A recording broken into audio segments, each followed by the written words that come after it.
परमेश्वर कबीर साहब जी महाराष्ट्र के पंढरपुर के पास एक आश्रम बनाकर सत्संग किया करते थे। सत्संग में ज्ञान की बातें बताते थे जो सभी लोगों को बहुत अच्छी लगती थी। श्रद्धालु लोग कबीर साहिब जी के ज्ञान से प्रभावित होकर नाम दीक्षा लेकर भक्ति करने लगते थे। धीरे धीरे उनको भक्ति करने से बहुत से चमत्कार भी होते थे। कबीर साहब जी के सत्संग समागम में लोग बड़ी उमंग से आते थे।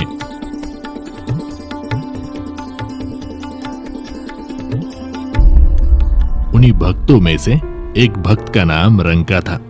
रंका भगत जी एक सच्चे सेवक थे।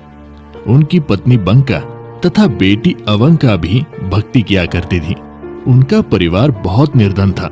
दोनों पति पत्नी जंगल से सूखी लकड़ियां तोड़कर लाते थे और उनको शहर में बेचकर अपना घर चलाते थे। उस काम में वो बहुत ही मेहनत किया करते थे।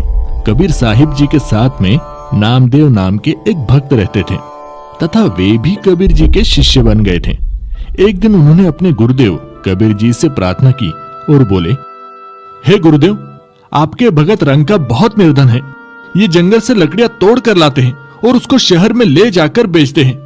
वहां से धन इनको प्राप्त होता है और उससे ये अपना गुजारा बड़ी मुश्किल से कर पाते हैं। इनका शरीर भी बहुत कमजोर हो गया है। पूरा दिन मेहनत करने में लगे रहते हैं, इसलिए भक्ति करने का समय भी बहुत ही कम मिलता है। इनको कुछ धन प्रदान कीजिए ताकि इनका निर्वाह ठीक से हो सके। कबीर साहिब जी ने कहा, भक्त नामदेव, मैंने इनको धन देने की बहुत बार कोशिश की, परंतु ये लेते ही नहीं। हे गुरुदेव, आप फिर से धन दीजिए, ये अब की बार अवश्य लेंगे। बड़े दुखी है दोनों। ठीक है बेटा, समय आने दो। एक दिन रंका और बंका रोजाना की तरह जंगल से लकड़ियां सिर पर लेकर आ रहे थे। जिस रास्ते से वे दोनों आ रहे थे तो कबीर जी अपने शिष्य नामदेव जी को साथ लेकर उसी रास्ते पर आ गए।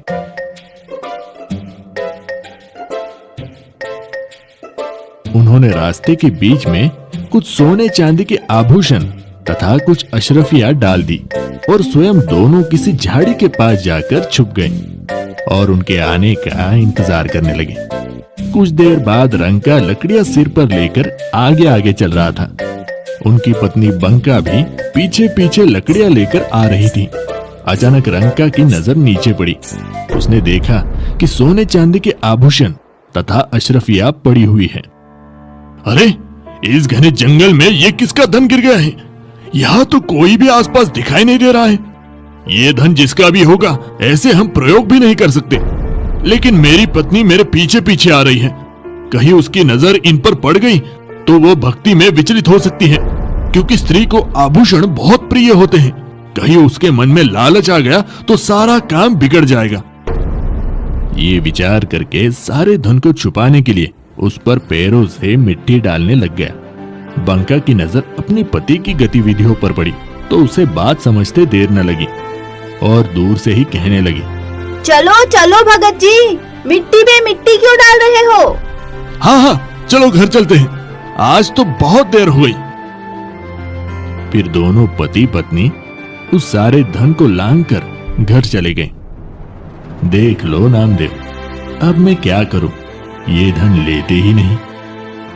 नामदेव जी को भी एहसास हो गया कि उनके लिए ये धन तो मिट्टी के समान है। वास्तव में धन तो राम नाम की भक्ति का धन होता है जो कभी भी नष्ट नहीं होता। ये इतना निर्धन होते हुए भी भगवान के दिए में खुश थे। अपनी कोई इच्छा नहीं रखते, केवल भक्ति को आधार बनाकर अपने जीवन यापन कर रहे हैं। ये वास्तव में परम भक्त हैं।